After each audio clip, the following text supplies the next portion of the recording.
Olá, meus irmãos, graça e paz seja convosco.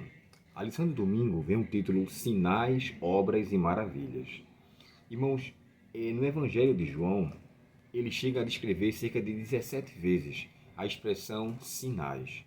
E é curioso porque, embora João só fale sobre 7 milagres dos 35 relatados nos Evangelhos, ele fala muito mais de sinais que evidenciam a sua divindade do que sinais que comprovam que ele era uma pessoa milagrosa ou que ele fazia milagres. Um exemplo disso é a evidência de que quando ele faz algo sobrenatural, embora não propriamente dizendo um milagre, um exemplo, quando Jesus estava ali em Cafarnaum e ele deu sinais de sua divindade, sem fazer milagres até então, eu posso dizer que quando aqueles homens chegaram a dizer para Jesus a seguinte frase, Jesus chegou para ele e falou assim, perdoados são os teus pecados. Pronto. Isso é um sinal de sua divindade. Para aquele que estava ouvindo, mas para os outros que estavam ali, não era sinal de coisa alguma. Para eles, aquilo era uma blasfêmia. Por quê? Ele falou o seguinte, quem pode perdoar pecados senão Deus? Jesus vai, faz uso dessa incredulidade e quando chega para ele, fala assim, por que vocês cogitam em seus corações? Qual é mais difícil? Dizer, perdoados são teus pecados ou levanta-te e anda? Por que Jesus falou dessa forma?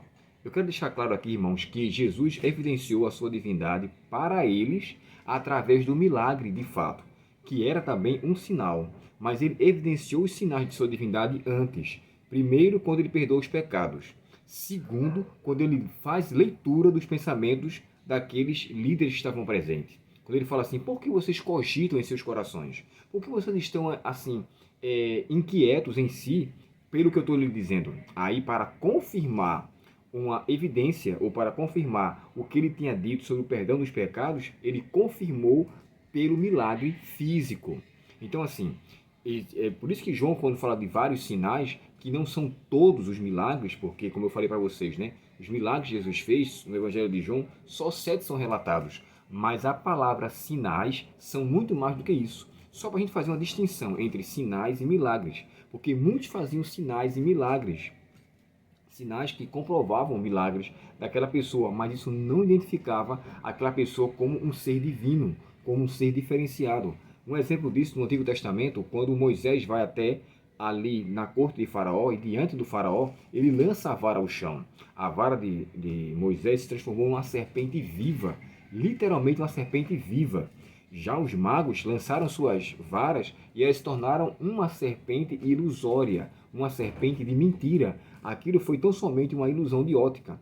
No final, o que é que prevaleceu? A serpente de Moisés engoliu as serpentes que ali estavam transparecendo ser viva.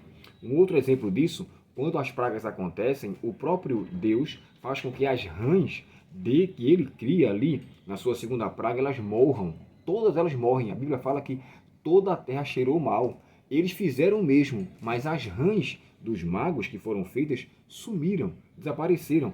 Mais uma vez, ilusão de ótica. E por que eu estou dizendo isso? Os milagres de Jesus que foram feitos não eram tão somente para evidenciar ou para comprovar uma pessoa diferente até então, mas ele fez uso dos sinais para que através dos mesmos as pessoas pudessem acreditar, crer quem ele era, na verdade. O que eu estou querendo dizer com isso para não confundir sua cabeça? Jesus, ele realizou muitos sinais que em si não eram milagres propriamente dito, mas evidenciava sua divindade. E Jesus não precisava nada para comprovar. Ele chega a descrever isso na relação que ele tinha com o Pai. Quando ele fala assim, ó, o Pai faz as obras que eu faço. Ou seja, o Pai em mim realiza a sua identidade. Ele demonstra quem ele é. Então, nessa lição, sinais, obras e maravilhas, você vê que são distintos. Os sinais de Cristo, as suas obras e as suas maravilhas. 3 coisas que foram realizadas por Cristo através de uma condição totalmente demonstrando de fato quem ele era. E quando eu falei para vocês sobre essa expressão, né, e João fala tanto sobre crer, né, só no Evangelho de João, 98 vezes o verbo crer aparece em suas cartas, 27 vezes aparece. Olha só, João escreveu pouco em suas cartas, mas a importância de crer foi muito grande. E por que isso? Ele quer, na verdade, nos fazer conscientizar quem realmente é Jesus. Creia que Ele é o Salvador. Creia que Ele e o Pai têm uma relação íntima, totalmente interligada. E nessa lição, eu aprendi isso com muita clareza, sabe? A pergunta que tem aqui, ó, como é descrito o relacionamento entre Jesus e Deus, especialmente no contexto dos sinais? O capítulo 5 e o verso 17, ele chega a descrever assim, ó, o meu pai trabalha até agora e eu trabalho também. E por que ele fala isso? Porque ele efetua uma cura no sábado. E o trabalho de Deus no sábado é lícito para que Cristo faça. Porque Deus, o Pai, ele nos mantém no sábado também. O sol não deixa de brilhar. O ar que nós respiramos não deixa de ter o nosso oxigênio. E isso também faz da parte de Deus uma manutenção. É um trabalho divino. Se Deus deixar, irmãos, de... como é que eu posso dizer assim? Deixar de dirigir, deixar de atuar em tudo que Ele criou, morremos. Porque tudo que existe vida é porque Deus está por trás disso. Então, assim, Jesus aqui mostra isso com muita clareza. A segunda coisa que ele fala é que os feitos de Jesus revelam quem é o Pai. Ele se é manifestado, Deus o Pai se revela, se manifesta pelo que Cristo fez. E o outro ponto que eu botei aqui, o terceiro ponto, é que aquelas pessoas que rejeitaram a Cristo, o seu Filho, o Filho de Deus, no caso, eles rejeitaram o próprio Pai. Isso está lá em João capítulo 5, e o verso 36 a 38. E por que eles não recebem? Porque eles não acreditam. Por isso que eu falei para vocês, as cartas do Evangelho de João, como tem o Apocalipse, né, que foi João que escreveu, e parece que cerca de 24 vezes ele usa a expressão crer também ali. Então é muito claro a importância que João nos dá sobre o crer com muita propriedade.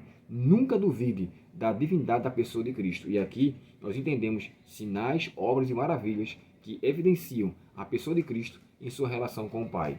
E que eu e você possamos ter uma relação tão íntima com Cristo, mas tão íntima, que nada nos coloque dúvida sobre a sua divindade. E dessa forma, possamos verdadeiramente estarmos conectados, ligados com o Senhor. Oremos a Ele nesse momento. Querido Pai Celestial, muito obrigado pela Tua palavra e pelos Teus ensinos. Faz-nos entender, ó Deus, os Teus sinais, faz-nos entender as Tuas obras e, acima de tudo, nos dá a bênção de sermos maravilhados pelas maravilhas do Senhor. Dá-nos o Teu perdão, fortalece a nossa fé e nos livra, Senhor, do poder do mal. Te pedimos em nome de Jesus. Amém. Deus te abençoe, irmãos. Peço a você encarecidamente que se inscreva em nosso canal. Se esse vídeo foi interessante, curta ele.